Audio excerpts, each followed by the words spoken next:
అనమాచార్యుల వారి వంటి వాగ్గేయకారులు ఈశ్వర కటాక్షం చేత పొందిన విద్య, వారికి తెలియని సంప్రదాయం, వారికి తెలియని పురాణ సంబంధమైన విషయాలు, వారికి తెలియని ఆరాధన రహస్యాలు ఉండే అవకాశం ఉండదు.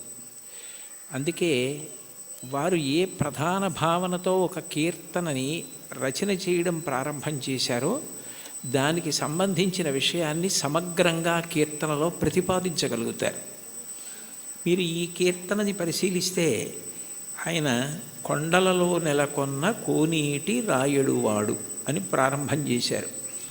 శ్రీ వెంకటేశ్వరుడు కొండలలో నెలకొన్నాడు, 7 కొండలలో ఉన్నాడు అన్న విషయం అందరికీ తెలుసున్న విషయం. అయితే యథార్థానికి భగవంతుడు కొండ మీద ఉండడానికి ప్రధాన కారణం ఏమిటంటే, కొండ మీద ఉన్న దేవుణ్ణి తెలుసుకోవాలంటే కొండ ఎక్కాలి. 84 లక్షల జీవరాశులలో చాలా జీవరాశులు భూమికి అడ్డంగా వెన్నుపాం ఉండేటట్టు పుట్టి అడ్డంగానే వెన్నుపాం పెరిగేటట్టుగా బ్రతుకుతాయి. మనిషి ఒక్కడు భూమికి అడ్డంగా పుట్టి నిలువుగా పెరుగుతాడు. అంటే మనిషి ఒక్కడే ఊర్ధ్వముఖ చలనం చేసి భగవంతుణ్ణి తెలుసుకోగలడు. కొండలలో నెలకొన్నవాడు అన్న మాటకు అర్థం ఏమిటంటే, నువ్వు ఊర్ధ్వముఖ చలనం చేస్తే తెలుసుకోవడానికి అవకాశం ఇచ్చేటటువంటి వాడు. అందుకనే ఆయన ఆనందనిలయ విమానమనందు ఉంటాడు. అసలు ఈశ్వరుడికి పర్యాయ పదం ఆనందం. కృష్ణుడి పేరు కూడా నిజానికి కృష్ అంటే నిరతిశయ ఆనంద ఘనము. అటువంటి ఆనంద స్వరూపమైన భగవంతుడు నీకు అనుభవంలోకి రావాలి అంటే నువ్వు ఊర్ధ్వముఖ చలనం చెయ్యాలి. ఆయన కోనేటి రాయడు. సర్వసాధారణంగా నదుల యొక్క తీరాలలో ఈశ్వర దేవాలయాలు ప్రతిష్ఠితమవుతూ ఉంటాయి. అక్కడ స్వయంభూగా వ్యక్తమవుతూ ఉంటాడు. కానీ వెంకటేశ్వరుడు మాత్రం స్వామి పుష్కరిణికి ఎనలేని ప్రాధాన్యతనిచ్చి దాని పేరే స్వామి పుష్కరిణి అయింది. శ్రీ వెంకటేశ్వర సుప్రభాతానికి సంబంధించి మనం ఇచ్చే మంగళహారతి శ్లోకాల్లో కూడా శ్రీవైకుంఠ విరక్తాయ స్వామి పుష్కరిణీ తటే రమయా రమమాణాయ వెంకటేశాయ మంగళం అంటాం.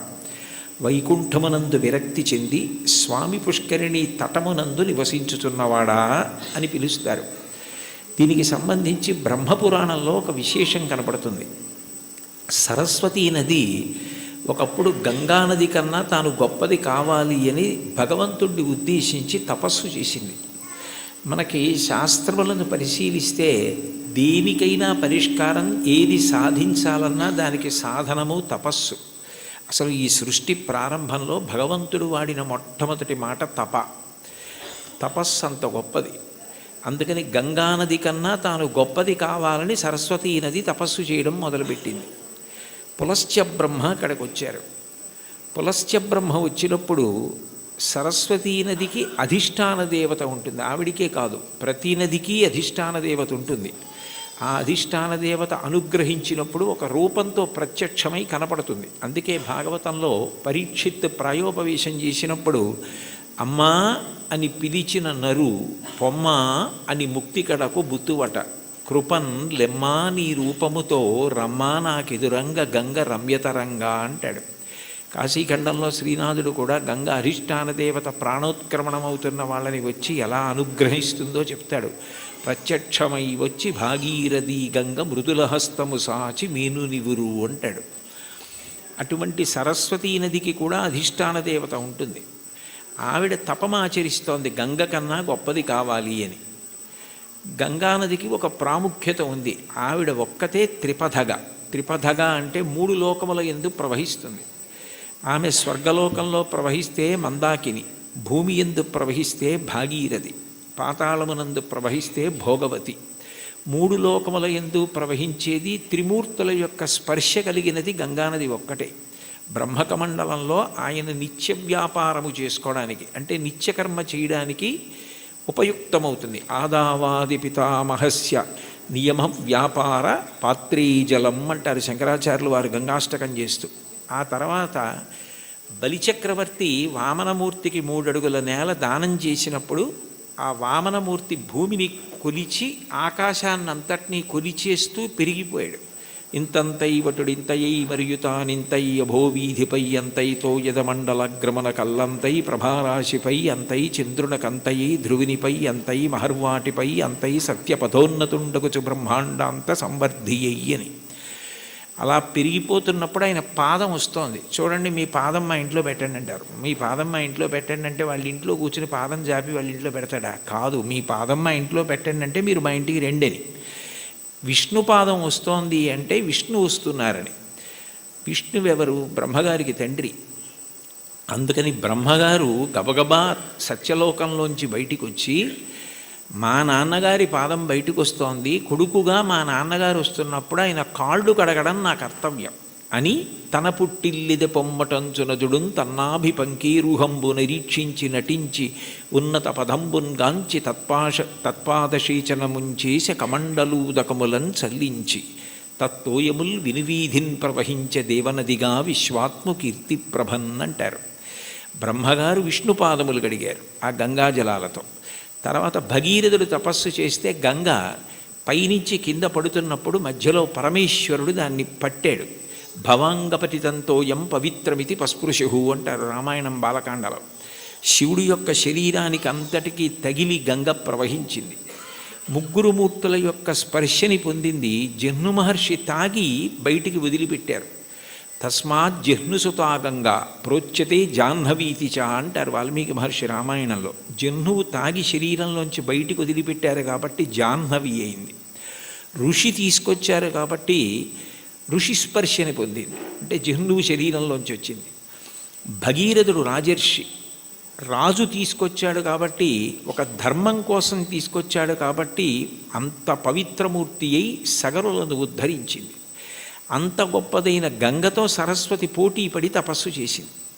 ఆ సమయంలో పులస్త్య బ్రహ్మ వచ్చారు. పులస్త్య బ్రహ్మ అంటే రావణ బ్రహ్మకి తాతగారు. రావణ బ్రహ్మ తండ్రి విశ్వవసో బ్రహ్మ, విశ్వవసో బ్రహ్మ తండ్రి పులస్త్య బ్రహ్మ. పులస్త్య బ్రహ్మ బ్రహ్మమానసపుత్రుడు, అంటే తిన్నగా బ్రహ్మగారి యొక్క మనసులోంచి ఆవిర్భవించినటువంటి వాడు. అంత గొప్పవాడైన పులస్త్య బ్రహ్మ వస్తే, సరస్వతీ నది తపస్సు చేస్తున్నాను కదా, ఇప్పుడు నేను లేవవలసిన అవసరం ఏముందని లేవలేదు, స్వాగతం పలకలేదు, అర్ఘ్యపాద్యాదులు ఇవ్వలేదు. ఎంత పూజలో ఉన్నా, ఎంత వ్రతంలో ఉన్నా, ఎంత గొప్ప కార్యం చేస్తున్నా మహాత్ములు వచ్చినప్పుడు లేచి నిలబడి అర్ఘ్యపాద్యాదులు ఇవ్వాలి.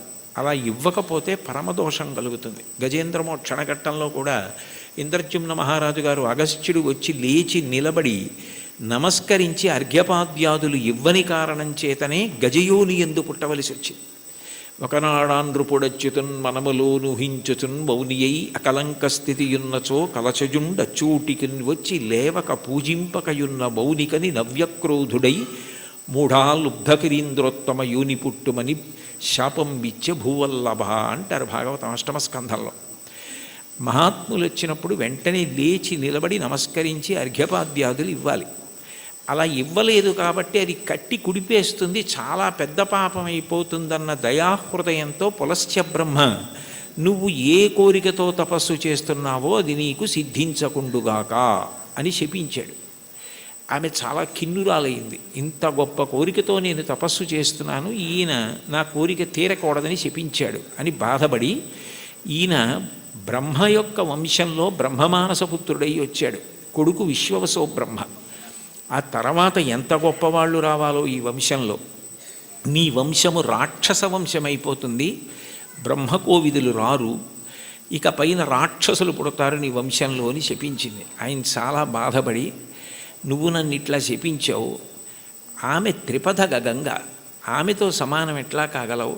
అందుకని నీ దోషము పోయేటట్టు, దాని వలన నీకు ఇబ్బంది రాకుండా ఉండేటట్టు నువ్వు ఎటూ గంగతో సమానం కావడం సాధ్యం కాదు కాబట్టి నేను దానినే శాపవాక్కుగా వదిలే. కానీ నువ్వు నా పట్ల చాలా క్రౌర్యంతో ప్రవర్తించి నా వంశమే రాక్షస వంశం అవ్వాలని శపించావు, శాపావకాశం ఇమ్మన్నాడు. అంటే సరస్వతీ నది అందరూ రాక్షసులైన ఒకడు మహాధర్మాత్ముడు నీ వంశంలో పుడతాడని అందుకే విభీషణుడు పుట్టాడు. తర్వాత సరస్వతీ నది మళ్ళీ తపస్సు చేస్తే నారాయణుడు ప్రత్యక్షమై, గంగతో సమానం నువ్వు కావడం సాధ్యం కాదు, ఆమె త్రిపథగా, అందుకని అట్లాంటి వరం ఇవ్వలేను, కానీ నేను నీకు ఒక ప్రత్యేకమైన వరం ఇస్తున్నాను. సృష్టిలో ఎక్కడా లేని ఒక గొప్ప పుష్కరిణివి నువ్వు అవుతావు.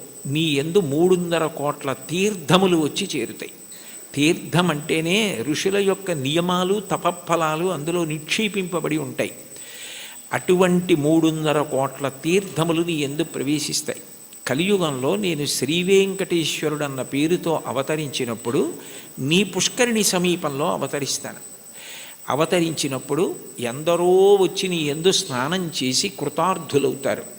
పుష్కరిణిలలో నీకన్నా గొప్పది ఇక ఉండదు. నువ్వే గొప్పదాని అవుతావు. నీకంత గొప్ప వరం ఇస్తున్నానని వరం ఇచ్చాడు. అందుకని సరస్వతి నది పుష్కరిణిగా వచ్చింది. స్వామి పుష్కరిణిగా వస్తే శ్రీ వెంకటేశ్వరుడు సాక్షాత్ శ్రీమన్నారాయణుడు వెంకటేశ్వరుడిగా అవతరించాడు. కొండలలో నెలకొన్న కోనేటి రాయడు వాడు అంటే ఎప్పుడో తానిచ్చిన వరాన్ని నిజం చేయడానికి సరస్వతీ నదిని పుష్కరిణి చేసి ఆ పుష్కరిణి ఒడ్డున వెలిసినటువంటి దయామూర్తి. అందుకే స్వామి పుష్కరిణి స్నానం సద్గురోహో పాదసేవనం ఏకాదశి వ్రతం చాపి త్రయం అత్యంత దుర్లభం అంటారు. స్వామి పుష్కరిణి స్నానం అంత గొప్పది.